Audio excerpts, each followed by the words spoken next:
আসসালামু আলাইকুম। Hello viewers, সবাই কেমন আছেন?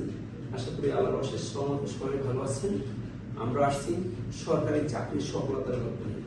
যিনি আজকে সদ্য চাকরি পেয়েছেন প্রাথমিক ও গণশিক্ষা অধিদপ্তরে, যিনি এসেছেন সেই ময়মনসিংহ জেলা থেকে একটি সরকারি চাকরির জন্য।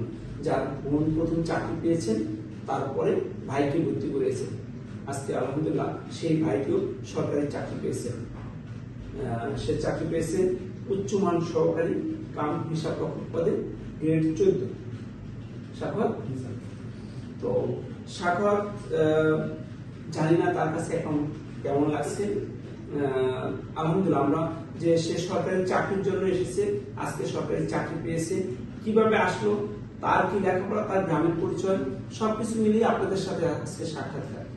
তবে আপনারা যারা লাইভ দেখছেন, যদি কারো ফ্রি এবং ফেয়ার সরকারি চাকরি লাগে, তাহলে এই মানুষটা লাইভ দেখার পরে আমার দৃঢ় বিশ্বাস আপনিও চলে আসবেন এই প্রতিষ্ঠানে এই 100 টাকা দিয়ে চাকরি নেওয়ার জন্য, যেখানে ভর্তি হলেই হয় প্রতিদিন সরকারি চাকরি। ভিউয়ার্স, আরেকটা বিষয় অনেকেই জানতে চেয়েছেন যে আমাদের কি কোনো ব্রাঞ্চ আছে কিনা, শাখা আছে কিনা। ঢাকা বহুবাসীর কোনো শাখা বা ব্রাঞ্চ নেই, আর এটা আগারগাঁও তালতলা অবস্থিত। শর্ট হ্যান্ড কিন্তু আরো একটা প্রশ্ন যে অনলাইনে পসিবল কিনা। না, শর্ট হ্যান্ড অনলাইনে সম্ভব না, এগুলো অবশ্যই অফলাইনে করতে হবে। তো আমরা এবার চলে যাই যে মানুষটি আজকে উদ্ভিদ, যার আজকে সফল হয়েছেন যিনি, তার কাছে কেমন লাগছে। জি সাখাওয়াত, কেমন আছেন? জি আলহামদুলিল্লাহ। সাখাওয়াত, আপনি গ্রামের পরিচয়টা কোথায়? আমার গ্রামের বাড়ি হচ্ছে পোল্ট্রিপাড়া, গৌরীপুর উপজেলা, ময়মনসিংহ জেলা। গৌরীপুর উপজেলা আর ময়মনসিংহ জেলা।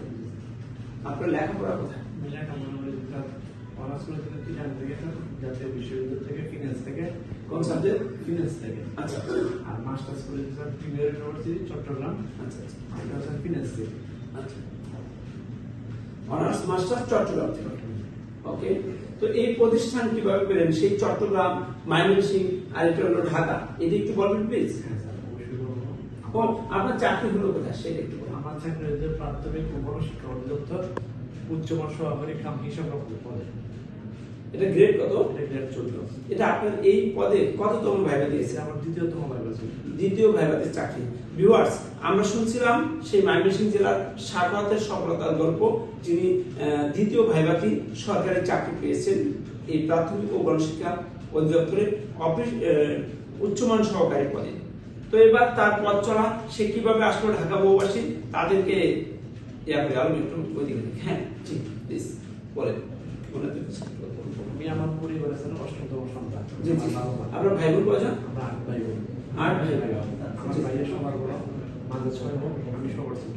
আচ্ছা, তো স্যার, আমারও জন্ম, আমার ভাইয়ের প্রথম চাকরি। আপনার জন্ম আর আপনার ভাইয়ের প্রথম চাকরি। ভিউয়ার্স, খুবই একটা মজার বিষয়। সে পৃথিবীতে আগমন যে দিনে, সেই দিনে তার বড় ভাইয়ের চাকরি হয়েছে। তারা 8 ভাই বোন। বিষয়টা অনেক জটিল। সে পৃথিবীতে মাত্র আসলো আর তার ভাই চাকরি পেল। কত বড় সিনিয়র। জি, তারপর সিনিয়র স্যার। হ্যাঁ, কোথায় চাকরি আছে ভাই? ভাই আমার পুলিশে আছে, ওয়ার্ল্ড সাবার্ডন, চট্টগ্রাম কোতোয়ালি থানা। আচ্ছা আচ্ছা জি। তো স্যার, আমি ছোটবেলা থেকে দেখতাম যে ভাই সরকারি চাকরি করতো, এবং আমরা যে ভাই বোন সবাই এক প্রকার, আমরা সবাই নতুন ফ্যামিলি, এবং আমার ভাই ওনার ফ্যামিলি আগে আসে।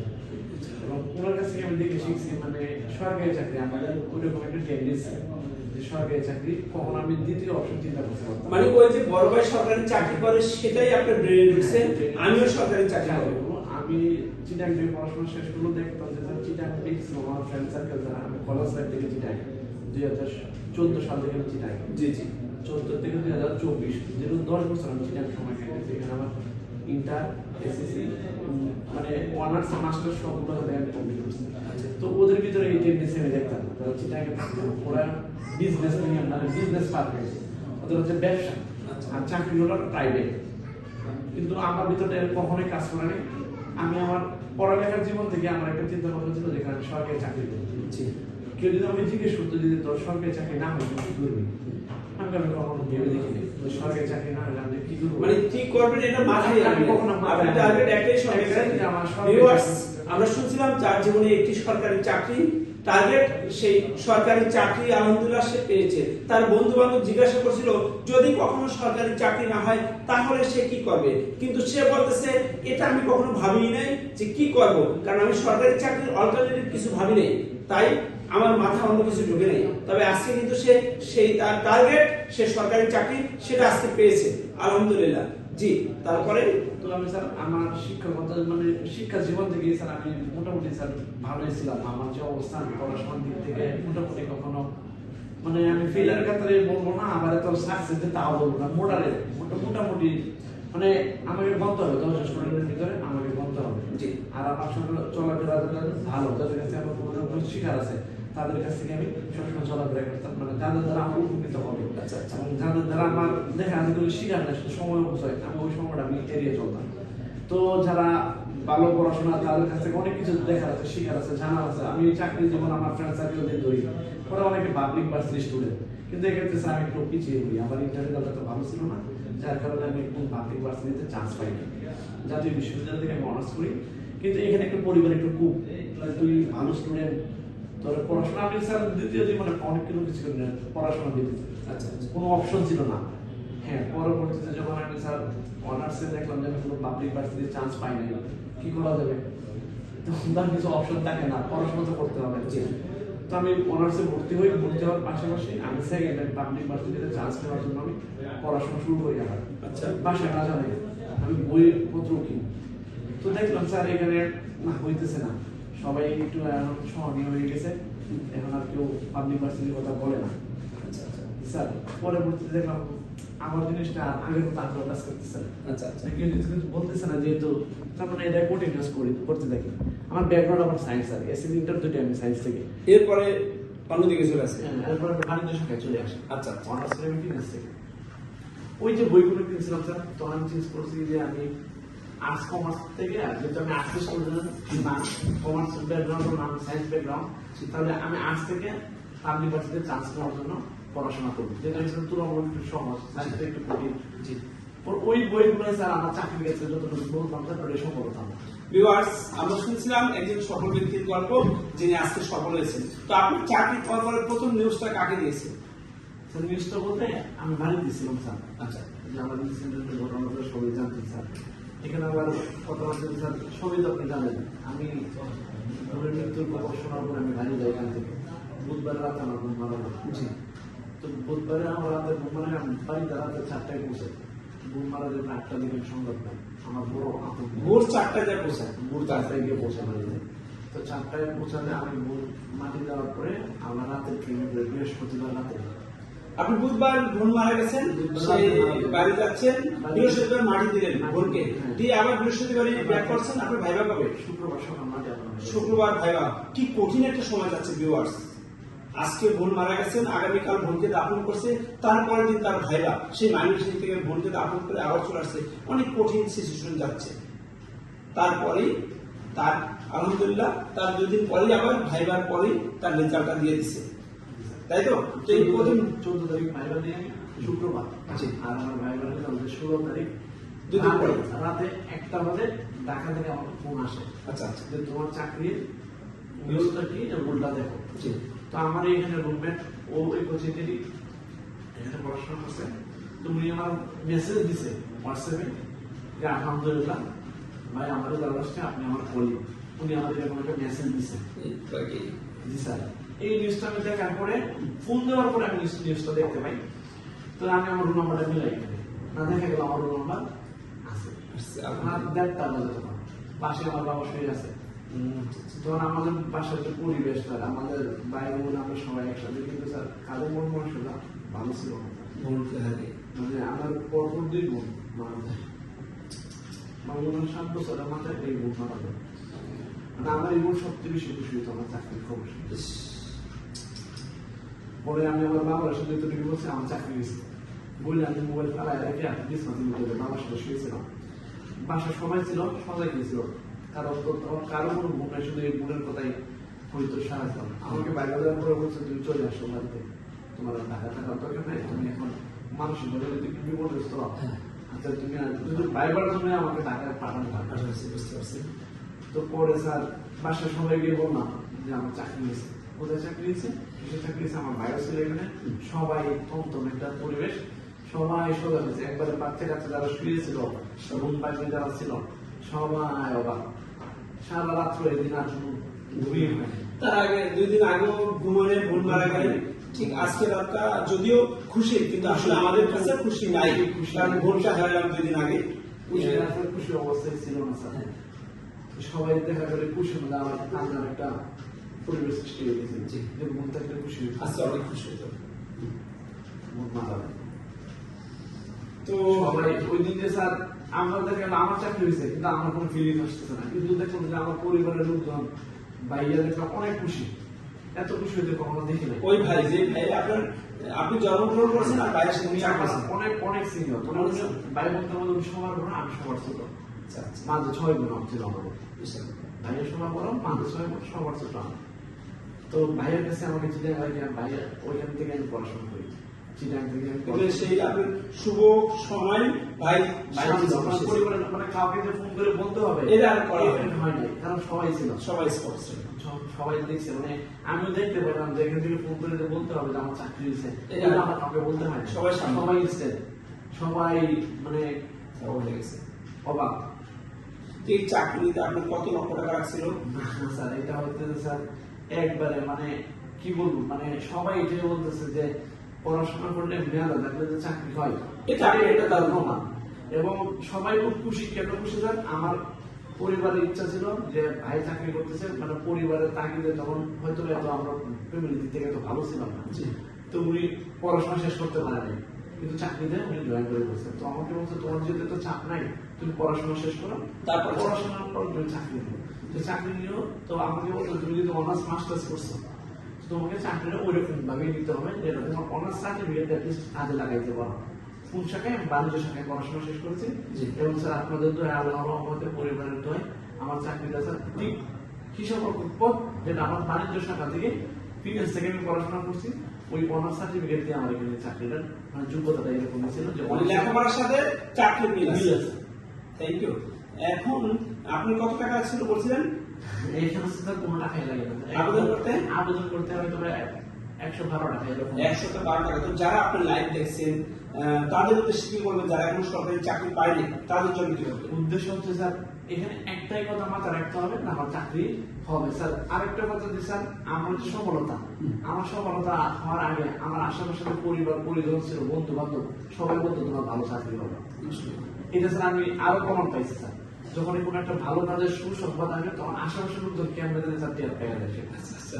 এটা সবাই বলতে থাকে, বন্ধু বলতে শুরু করে যে কেউ স্যার তোমার ভালো চাকরি হবে এবং এটা দিয়ে তোমার চাকরি হবে। আমার অনেকেই বলছে, কিন্তু এটা আমি বুঝছি যে তারা আমাকে শুধু আত্মবিশ্বাস যোগানোর জন্য বলছে। না স্যার একটা সময় কি মনে হয়েছে, না স্যার আমার চাকরি হবে, আমি যে জায়গায় আসছি স্যার এখান থেকে আমার চাকরি হবে। মূলত স্যার এখানে আসার মূল কাহিনীটা হচ্ছে স্যার আমাকে, আমি চিটাং থাকি বা আমি আমার হোম ডিস্ট্রিক্ট ময়মনসিংহে থাকি, দিন শেষে আমাকে স্যার ঢাকায় আসতে হবে। ঢাকায় আসার কারণ হচ্ছে স্যার সব চাকরি পরীক্ষা ঢাকায় হয়।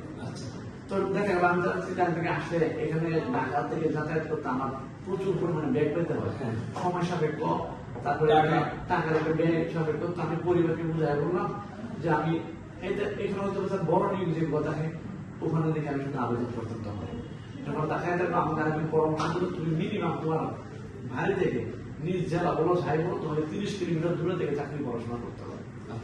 যদি তুমি চাকরি পড়াশোনা এগুলো করতে তার চেয়ে বেটার হয় তুমি ঢাকা চলে যাবে, ঢাকা গিয়ে পড়াশোনা করো, ওখান থেকে দেখবে তুমি প্রতি সপ্তাহে চাকরির পরীক্ষা দিতে পারবা, পরীক্ষা দিতে দিতেই তোমার চাকরি হবে।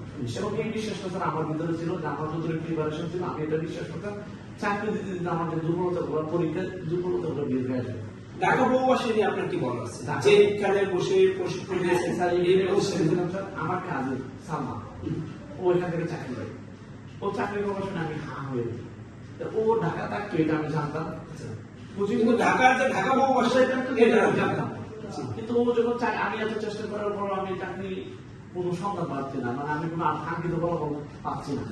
আমি না টিকতে পারতেছি প্রিন্ট, না টিকতে পারতেছি রিটার্ন, মানে কোনো দিক থেকে আমি আগাইতে পারতেছিলাম। পরে ও আমাদের বললো যে ভিতরে আমার চাকরি দিল, কোথা থেকে চাকরি দিল? ঢাকা বহুবাসী। বহুবাসী সম্পর্কে তখন আমার কোনো আইডিয়া ছিল না, এখানে আচর কি জিনিস, সার্টিফিকেট কি জিনিস, শর্টহ্যান্ড কি জিনিস, সেগুলো আমার কোনো অভিজ্ঞতা ছিল না। অধিদপ্তর বলেন, মন্ত্রণালয় বলেন, কোনো সম্পর্কে আমার কোনো অভিজ্ঞতাই ছিল না। এই সালমা দেখায় আপনাকে হ্যাঁ, এই সামনে বলতে আমি ওর আগে থেকে বলে দিচ্ছিলাম আমি ঢাকা আসবো, তুই আমার জন্য একটা ম্যাচ দেখিস, আচ্ছা সিট দেখিস, আমি ঢাকায় আসার জন্য তোর পরিচিতি কেউ আছে কিনা। জি। পরে ও আমার সাথে যোগাযোগ করলো, যেহেতু কোচিং থেকে চাকরি পেয়েছে, এটা শোনার পরে আমার আগ্রহ আরো বেড়ে যাবে। ও যেহেতু চাকরি পেয়েছে তার মানে আমিও চাকরি করবো, কারণ আমার হচ্ছে কোনো অংশ স্টুডেন্ট খারাপ খারাপ। ওটা শোনার পরে ও আমার যথেষ্ট হেল্প করছে। ওর কথা কিন্তু আমি আসি না স্যার, ও যে আমার বলে বুঝে আপনি আসবো ওটা হয় না। আমি আরো দুই একজনের কাছে খোঁজখবর নিই এই প্রতিষ্ঠান এই প্রতিষ্ঠান সম্পর্কে এবং এই সম্পর্কে। ভিউয়ার্স, শুনছিলাম তার সফলতার গল্প, যিনি তার আপন বোনকে বিশ্বাস করে নাই, এই প্রতিষ্ঠান নিয়ে সে বলছিল, কিন্তু সে তাকে বিশ্বাস করে নাই। আরো 2-4 জনের কাছে খবর নিয়েছে যে আসলে সত্য কতটুকু। আজকে কিন্তু সে অকপটে তার অপ্রিয় সত্য কথাগুলো আপনাদের সাথে শেয়ার করছে। জি। পরে স্যার ওনারা বললো এখানে স্যার স্যারগুলো অনেক নিয়োগ অনেক, আমি যখন আবেদন করতে যেতাম তখন দেখলাম আমাদের জেনারেল বুঝতে স্যার অনেক কম, স্যারগুলো অনেক কম। সেগুলো আন্দোলন পরবর্তী সময়ে আমাদের কোনো নিয়োগই নেই, শুধু একমাত্র এইখানে প্রতিদিন ছাত্র হচ্ছে, প্রতিদিন চাকরি হচ্ছে সরকারি যে ছাত্র।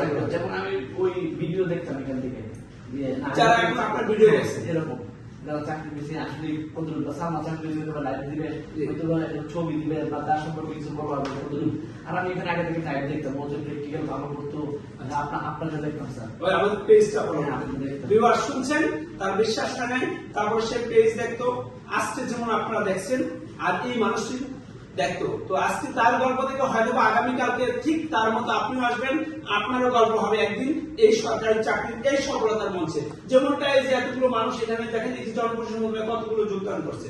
তো এরপরে আপনি শর্টহ্যান্ড শুরু করলেন। হ্যাঁ, আমি শর্টিং শুরু করি। আচ্ছা। কিন্তু স্যার আমার দেখা গেল স্যার রিটার্ন হচ্ছে আমার প্রিপারেশন অনেক ভালো ছিল। আচ্ছা। স্যার আমি আমার অবস্থায় আমি টিউশন করেছিলাম স্যার, এই টিউশনটা স্যার আমার অনেক উপকার হয়। আচ্ছা আচ্ছা।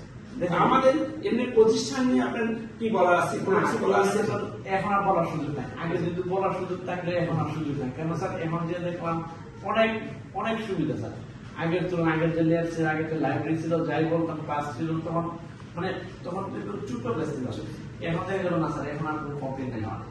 কমপ্লেন বলতে স্যার আমি স্যার শিক্ষকতা জীবনে স্যার আমি কখনো ব্যাচেলরটা কিনা আমার মেসে থাকতে পারি স্যার, শুধু চাকরির সুবাদে স্যার আমার এখানে ম্যাচ শুরু হয়। তবে যারা দেখছেন, যারা তাদেরকে মেসে থাকতে হবে এরকমটাই বলছিলেন আপনি। না, ম্যাচটা পরিশ্রম করতে হবে স্যার, কিছু ত্যাগ করতে হবে, আপনাদের পরিশ্রম করতে হবে, মেসে থাকতে হবে, এমনটাই বলছিলেন। তবে আমাদের এই মেসে আসতে হলে 1 মাস আগে বুকিং দিতে হবে। তার ভাইও 1 মাস, বোনও এই প্রতিষ্ঠানে 1 মাস আগে তাকে বুকিং দেওয়া হয়েছিল। তো যাই হোক, আমরা শুনছিলাম এই ময়মনসিংহের সাটোয়াতে সরকারি চাকরির সফলতার গল্প। তো এদের উদ্দেশ্যে আর কিছু বলার আছে যারা? হ্যাঁ, তাদের একান্তগত ভাবে নিজস্ব একটা ইচ্ছা শক্তি লাগবে যে এখানে আমার চাকরি হবে এবং আমার সেই যোগ্যতা আছে, এই বিশ্বাসটা যদি কারোর ভিতরে থেকে থাকে তাহলে শুধু তারা এই পথে আগাইতে পারবে স্যার ইনশাআল্লাহ। এবং ইচ্ছা শক্তি, পরিশ্রম যে মানুষের এত দূর পর্যন্ত নিয়ে আসতে পারে, ইচ্ছা শক্তির এই বড় কিছু স্যার। আর আমাদের কোনো গাইডলাইন? হ্যাঁ, আপনাদের যে গাইডলাইন এখানে স্যারদের সারা তদারকি ভিতরে যে আপনি বিশেষ করে স্যার আপনার কোন সার্কুলার কখন কিভাবে কোন পোস্টের কি আবেদন, এটা কত দূর পর্যন্ত যাইতে পারে, যে একটা আগ্রহ সৃষ্টি করে দেওয়াটা। তার চেয়ে বড় কথা হচ্ছে এখানে একটা কম্বিনেশন আছে স্যার। হয়তো স্যার দেখা গেল আমি বাসায় সারা বাংলাদেশের লোক এখানে। হ্যাঁ, এখানে দেখা গেল স্যার এখানে আরেকটা পরিচিত জিনিস, পরীক্ষা হলে ঢুকার আগে দেখা গেল স্যার সব মুখবাসী। আমি কারোর সাথে পরীক্ষা দিতে যাচ্ছি, দেখা গেল কোচিং এর কারোর সাথে দেখা গেল, হয়তো দেখা গেল পরীক্ষা ফলে হয়ে গেল, তাহলে সব পরিচিত মনে হয়, তখন আর পরিবেশটা অন্যরকম মনে হয় না, ঢাকা বসে মনে হয় আমি কোচিং এ বসে পরীক্ষা দিচ্ছি। আচ্ছা, তখন এরকম মনে হয়। আর দেখা গেল স্যার তখন আর ভয় ভীতি কাছে না। এখন আমি বাসায় থাকলে বা বাড়িতে থাকলে কোনো একটা আবেদন হয়তো বা আমার নাও চোখে পড়তে পারে, কিন্তু এখানে বহুভাষী আমরা তারা মেসে আছে বা বহুভাষীতে তারা গ্রুপে যুক্ত আছে, দেখা গেল কারো না কারো চোখে পড়তেছে, সে হয়তো এটা সম্পর্কে একটা ভালো ধারণা রাখতেছে, যার কারণে এই জিনিসটা আমার অনুসরণ করে এই ক্ষেত্রে আমার সামনে চলে আসতেছে যে এখান থেকে এটা করার সুযোগ আছে। আর এখানে হচ্ছে স্যার আমি একটা জিনিস করছি যে প্রচুর পরিমাণে আবেদন করতে হবে, পরীক্ষা দিতে হবে, মানে পরীক্ষার মাধ্যমে নিজেকে যাচাই করা যাচ্ছে। পরীক্ষাটা হচ্ছে স্যার একমাত্র অবলম্বনের সফলতার ক্ষেত্রে এবং ধৈর্য শক্তি দেওয়া অনেক কিছু। থ্যাংক ইউ আপনাকে। আর যারা লাইভে আছেন আর তাদের জন্য কিছু বলার আছে? হ্যাঁ, তাদের জন্য বলা আছে যে আপনারা আরো প্রতিষ্ঠান আছে হয়তো না, কিন্তু স্যার বহুভাষী একটু ব্যতিক্রমী, সেটা পরিচয় পাওয়ার জন্য তাদেরকে এই জায়গায় আসতে হবে, সরাসরি এসে দেখতে হবে, দেখতে হবে। কারণ এটা বাংলাদেশের প্রথম কোচিং জগতে